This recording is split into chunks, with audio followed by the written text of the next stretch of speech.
Thank you. I'm very glad to be here again in Hungary and in this lovely event and the 10th year of the series. So it's quite important. Last year, I wasn't able to participate directly, but via a video conference. So it's really nice to be here again.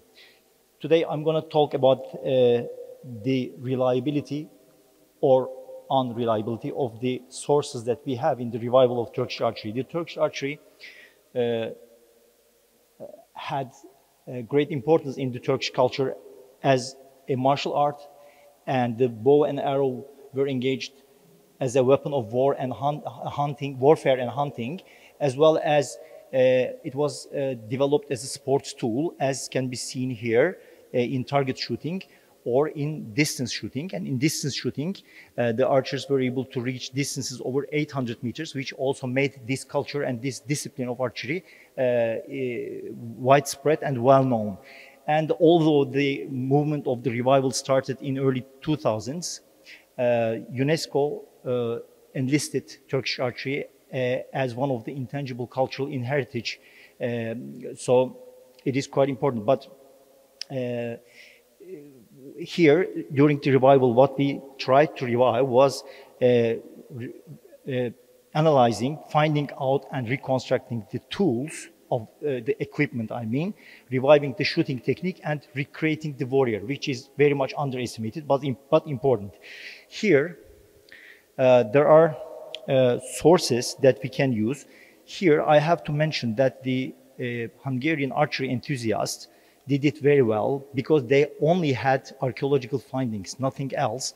Unlike us, we had a lot of written sources and visual sources as well. But you may think that it was easier to revive this archery culture by utilizing all these sources, but it was not. And in fact, what I will be talking about is why it is not very easy to revive all by using these sources that are thought to be much more reliable than just the archaeological findings. So here, the written sources should be analyzed as for their credibility.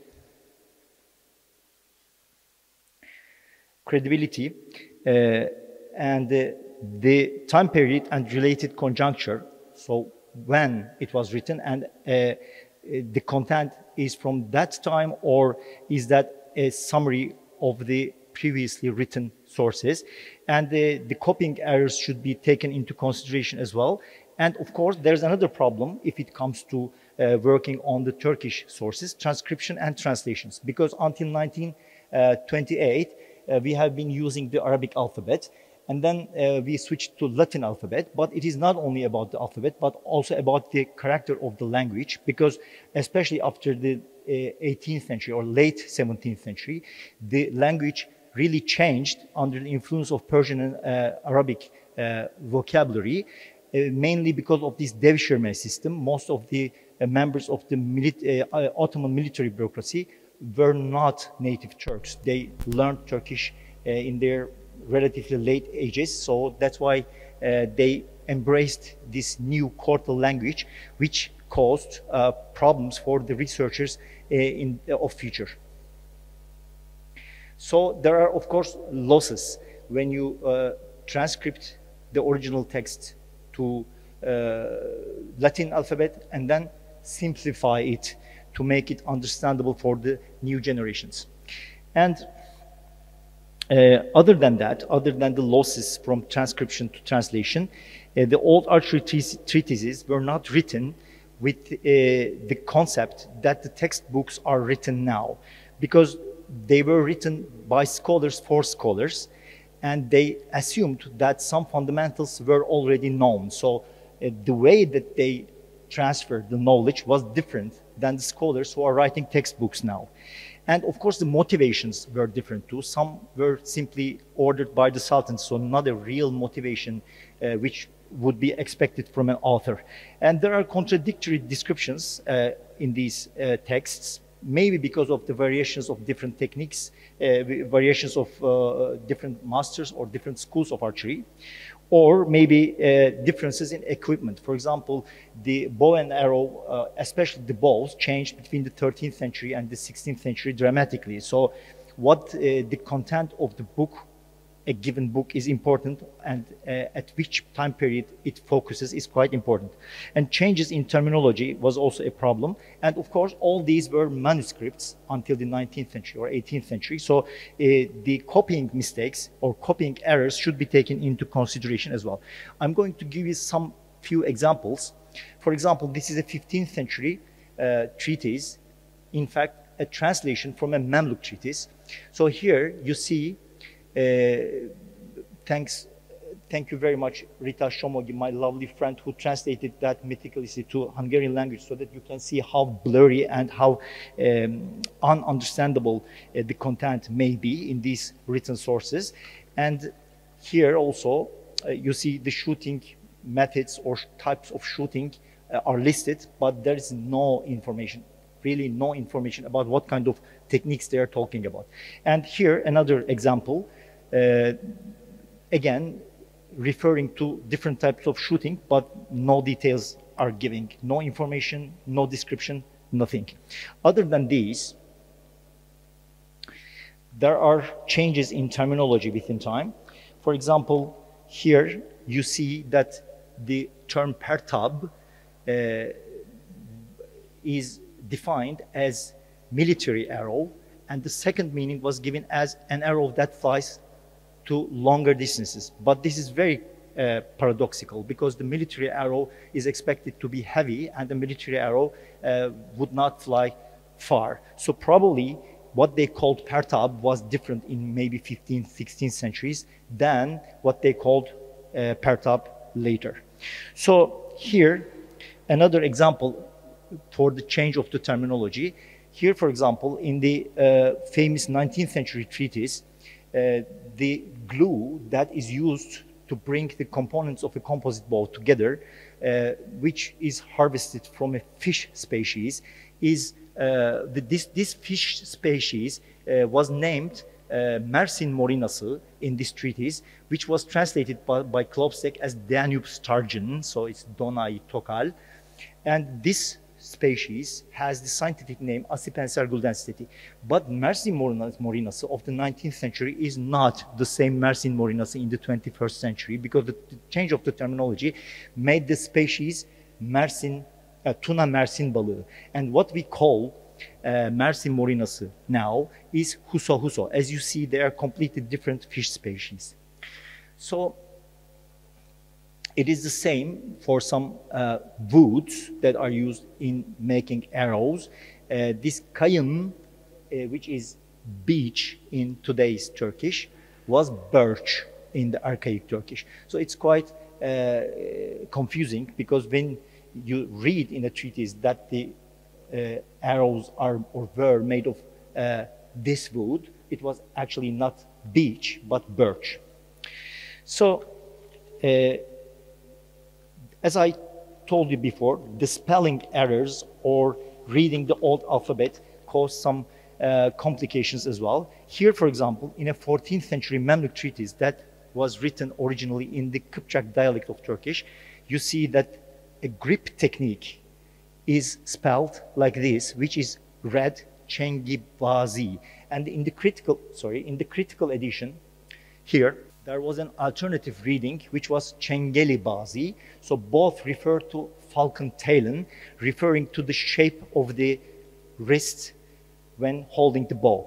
So the same gripping technique is mentioned with another name, with another spelling, in a 15th century Ottoman treatise, which is again a translation from the Mamluk work, which probably was written in Arabic language. So here, this word was spelled and is read as Cengbaz. And as you see, the meaning is different. So it refers to the same grip technique, but both the spelling and the meanings are different. So when you look at the dictionary, you see the Cheng has these meanings over there, and Baz has all these meanings over here or below.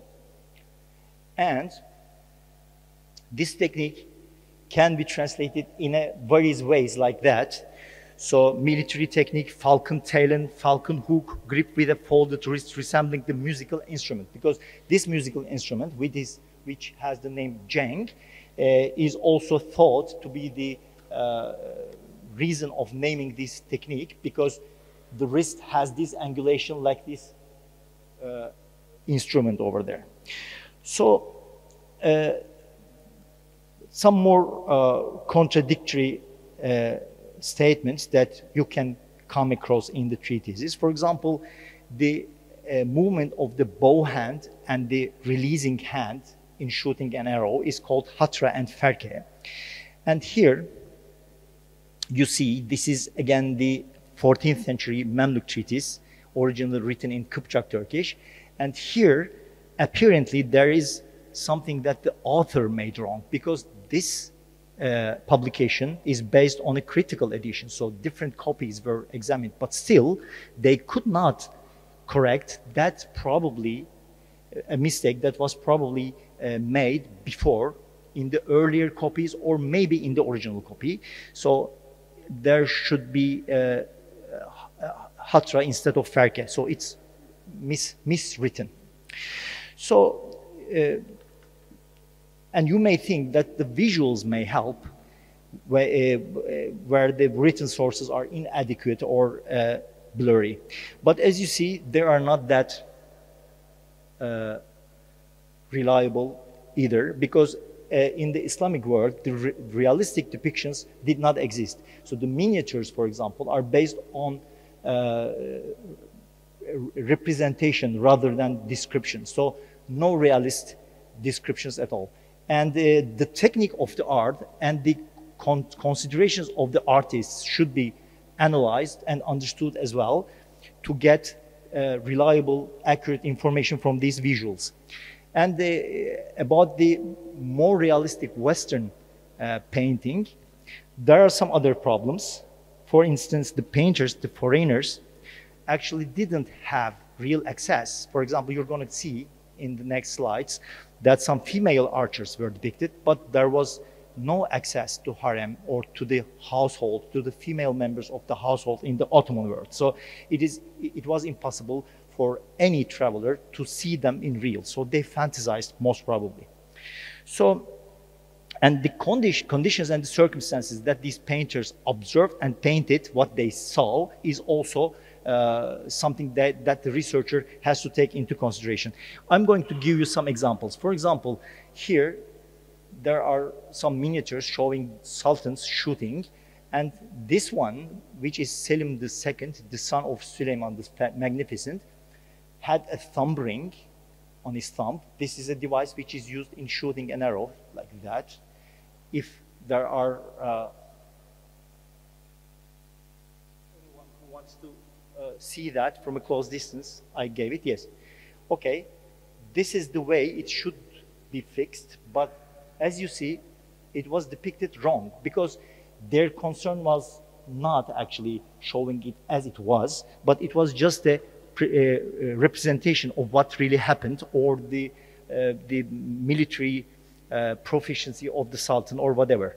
So, and as you see in the hunting scenes, for example, because of these misconceptions, people thought that the release hands movement should be like this, because it's what they see in the miniatures. So they release the arrow like this.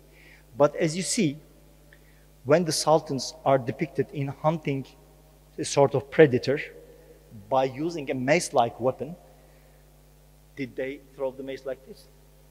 So impossible. So it is about the technique they use, about the genre, and about how they worked. So it is probably a representation of the movement. So it's action, but it's not how it really looked like. So a few words about the Western type of paintings and the information that we can harvest from this. This is the famous watercolor paintings of Roland, the Swedish envoy. And this is the parade of the hunting folk, Şikar halkı, of Mehmet IV, who was obsessed with hunting.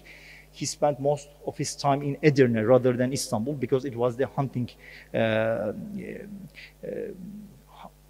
Hunting was much more popular there. The fauna and flora was much more convenient for hunting. So Roland rented a house actually to observe this parade. And of course, because there was no photography, nothing, he probably took notes. And then he later probably drew these sketches based on the notes he had taken. So therefore, for example, you see here, okay, that's here. The recurves, the very tip of the bow, which is recurved to the other direction, very typical for the Asian recurves, which also can be seen in the Hungarian bow, is depicted like a straight-limbed bow. So here, the same Roland actually painted another sketch, and here he did it better. So how can you trust or rely on what he did on this time or this time? Probably it's because of the circumstances that he was in or under when observing the parade and seeing this. And about this, what I told you before, that harem or the female members of a household were completely inaccessible for foreigners. So these kind of portraits are probably based on fantasies. So we really don't know whether in the late Ottoman period whether the women are involved with archery. We really don't know. It's possible, but we don't know. It is not observed, not recorded. But later, in the Republic era, they, of course, were interested. But here, the reason that I put this slide is discussing the reliability of photographs. Because, okay, miniatures are not reliable, paintings of Western style are not reliable. Are the photographs reliable 100%? No, they are not. Here you see a photograph on the left side of Necmettin Okyay from early 20th century, and this is from 1930s. Both are photographs from 20th century. And here the technique seems to be okay, but here there are a lot of mistakes here, a lot. And what more interesting is, please keep it in mind, here Necmettin Okyay is younger compared to this picture. He's probably at his 70s or maybe older, because he died at the age of 96. And he was also a great calligrapher, and his students reported that he was not able to write properly, and he was so much upset and was holding his own hand with the left hand trying to draw the letters. So he lost his physical capability. So therefore, it is also important to know from which period of the photograph is to have accurate information. And here, all these is actually to emphasize the importance of experimental work. You can do the field research in two ways, quantitative and qualitative. So qualitative research is something that every archer can do if he or she is aware of what he's doing. It's not about punching holes on a target surface, but understanding how the ancestors really did it. So you can use some modern technical support in order to understand the real performance of a weapon, like here using chronographs, measuring the speed of the arrow, calculating the stored energy in a bow, and comparing that with the transferred energy, so you can get mathematical data which cannot be disputed. Other than that, you can study the remained, for example, thumb rings, as I did here, to understand how they really worked. Because there are some information in the old treatises, and you can find your way by analyzing the morphology of the remaining equipment. But the best way is also, of course, controlled experimental studies. Here, there's a study that we did together with the scholars in this Academy of Sport or Sports Academy in Istanbul. And on the left side, this is the presentation of the first results in a military history workshop. Günhan was there as well. It was in Istanbul Şehir University. And on the right side, it was a conference of training sciences in Ankara, where we presented our poster presentation. And the research was done by using 6 infrared cameras and using these sensors that were attached on my body as well as on the bow and arrow, so that we analyzed the grip technique related to the arrow's oscillation in the air. And here we not only modeled it, sorry for that, you would see that the arrow is oscillating in the air. So the computer assisted program did not only model how it really moves in the air, but we also had mathematical data. These are the coordinates, because these 6 infrared cameras determined the movement of the arrow and the limbs of the body and everything in a predefined space. So this mathematical data cannot be disputed. So very accurate. Thank you very much for your patience. And this is all I wanted to say is that the experimental history or experimental archaeology is a must, actually, because the historians would swear on the reliability of texts and the archaeologists would swear on the reliability of the findings, but none of them are reliable unless you confirm or bust them by field research, qualitatively or quantitatively. Thank you very much for